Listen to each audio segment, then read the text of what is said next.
초등 어린이들의 평생 마음 근육을 키워주는 친절한 자존감 수업. 어린이, 자존감. 나에게도 힘이 있어. 사람들은 모두 힘을 가지고 있어요. 여러분도 마찬가지예요. 나만의 힘을 발견하고 사용하는 법을 배운다면 내면의 안정감과 자신감은 자연스럽게 따라온답니다. 물론 나만의 힘을 기르려면 시간을 들여서 꾸준히 연습해야 해요. 변하고 싶다면 용기가 필요하지요. 분명한 건 여러분은 할 수 있다는 거예요. 책임지기. 내 행동에 책임지기. 가끔 다른 사람들은 내가 싫어하는 말이나 행동을 해요.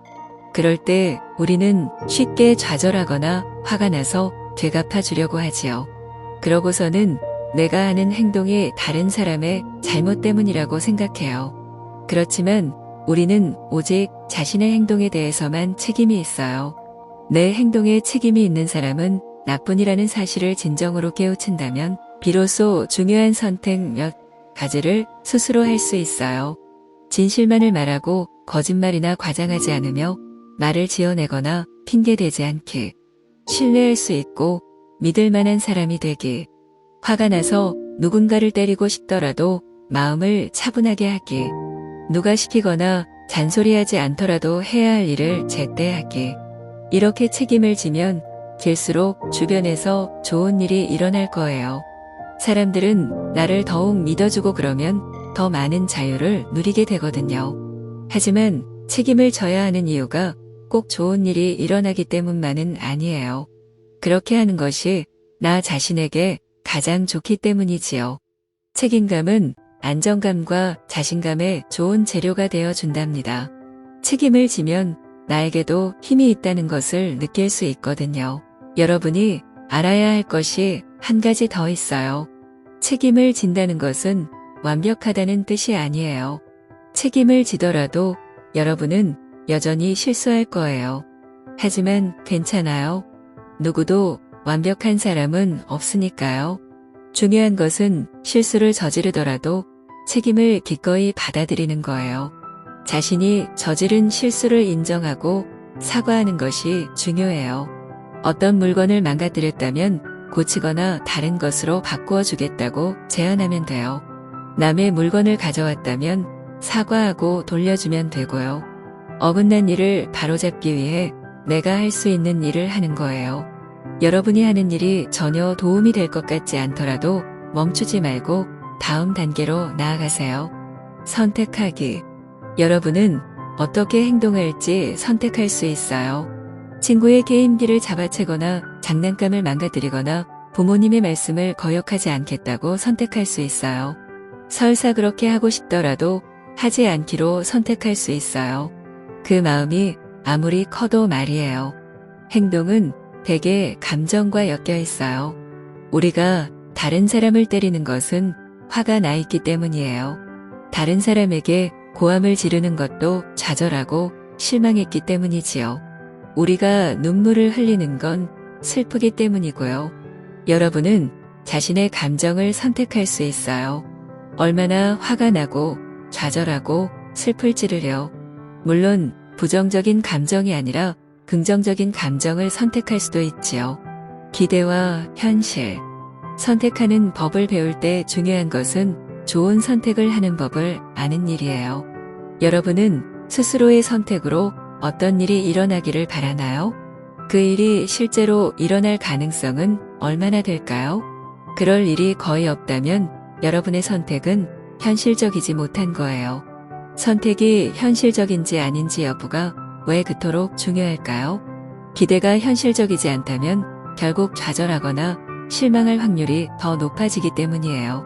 여러분이 내린 선택의 결과를 가능한 한 정확히 예측하는 일은 아주 중요해요. 정확한 예측을 통해서만 선택으로부터 비롯될 결과를 선명하게 볼 수 있으니까요. 기억해 두세요. 선택에는 항상 결과가 뒤따른다는 것을요.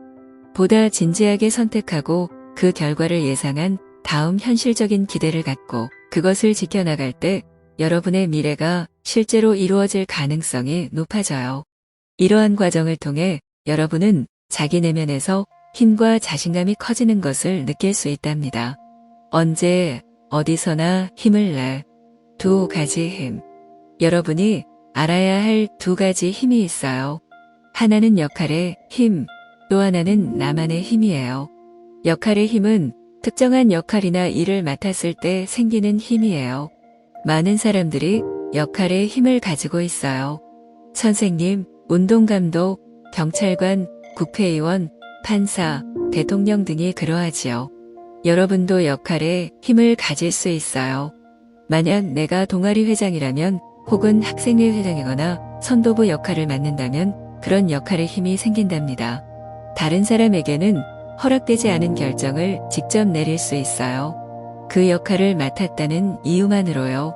그러나 역할의 힘보다 더 중요한 것은 나만의 힘이에요. 역할의 힘.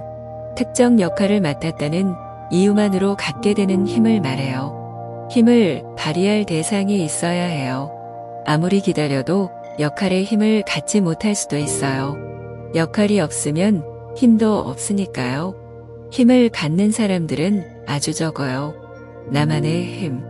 내면에서 안정감과 확신을 가지면 생기는 힘이에요. 오직 자신에 의해서 생기는 힘이에요.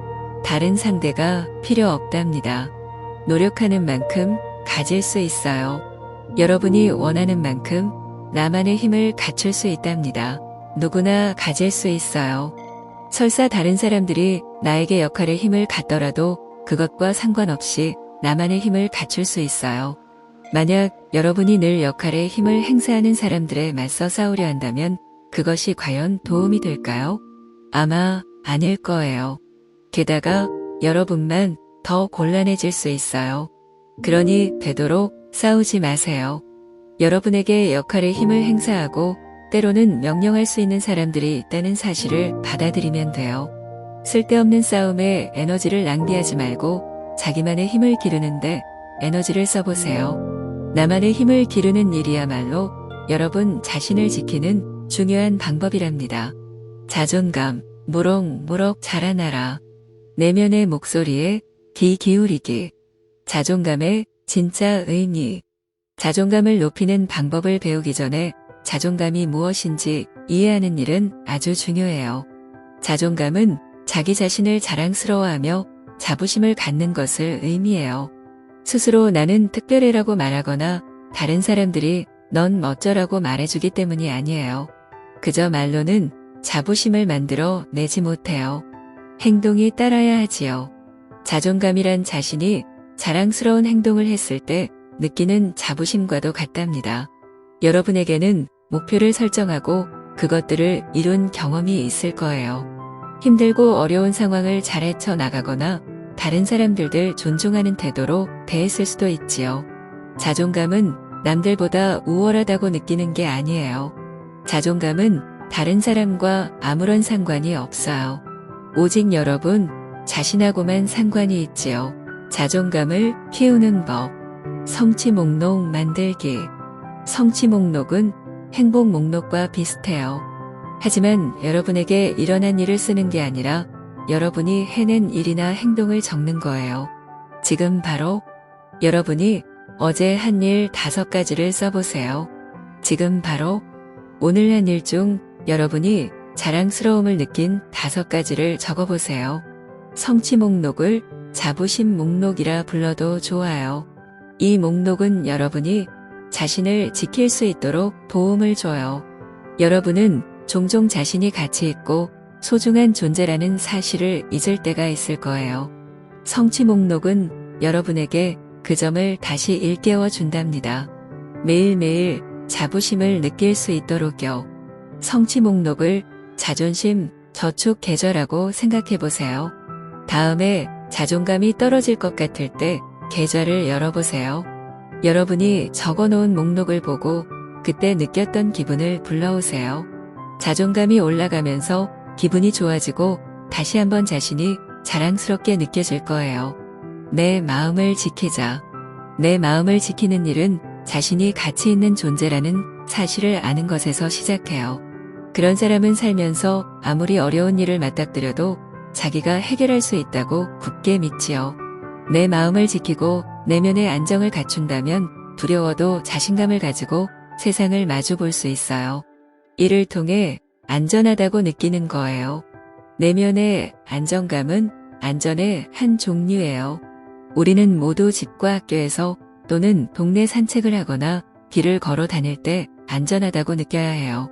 이를 외부의 안전이라고 한다면 내면의 안정이란 마음속에서 안전함을 느끼고 편안한 상태를 유지하는 것이지요.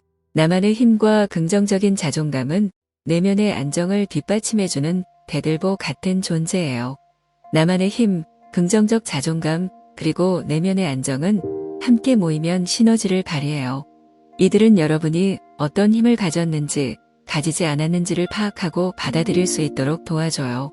또 여러분이 상황을 이해하고 선택할 수 있게 하지요. 먼저는 나 자신의 가장 좋은 친구가 될 수 있도록 말이에요.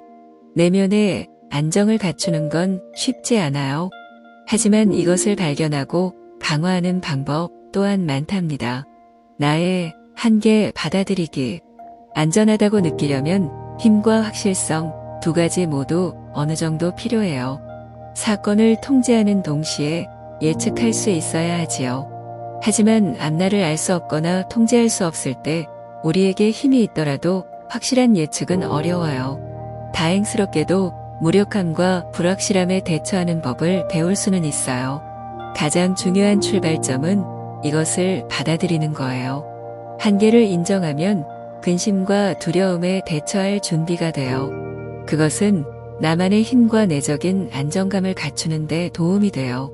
그리고 우리는 다음 단계로 나아가게 해줄 뿐 아니라 자신이 할 수 있는 일에 에너지를 집중하게 하지요.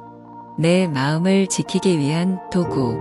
무력하거나 불확실하다는 느낌이 들 때 상황을 바꾸기 위해 여러분이 할 수 있는 일이 많지 않을 거예요.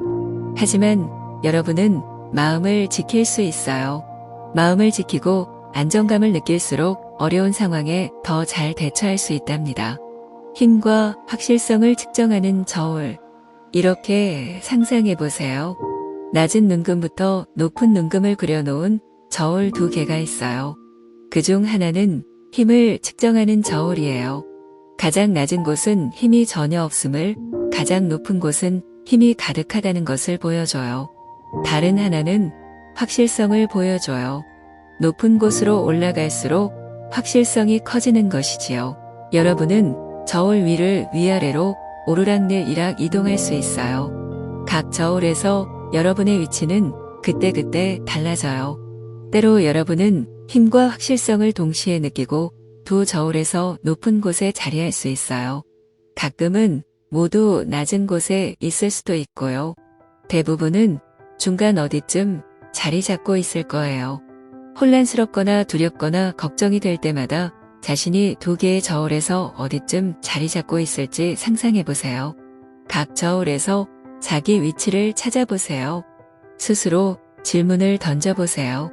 나는 얼마나 많은 힘을 가지고 있지? 나는 얼마만큼 통제할 수 있을까?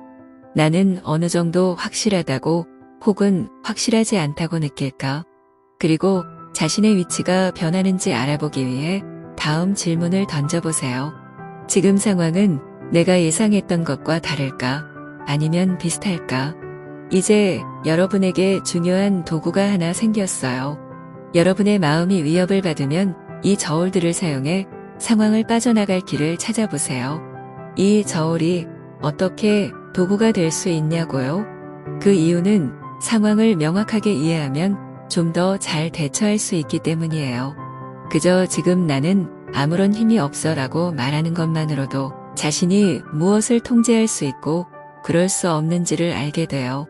이를 통해 다음에 무엇을 해야 할지 결정하는데 도움을 받을 수 있지요. 꼭대기까지 올라가는 건 힘들어요. 지금 당장 위로 올라가지 못할 수도 있고요. 다음 질문들이 여러분이 높은 곳으로 올라갈 수 있도록 도와줄 거예요.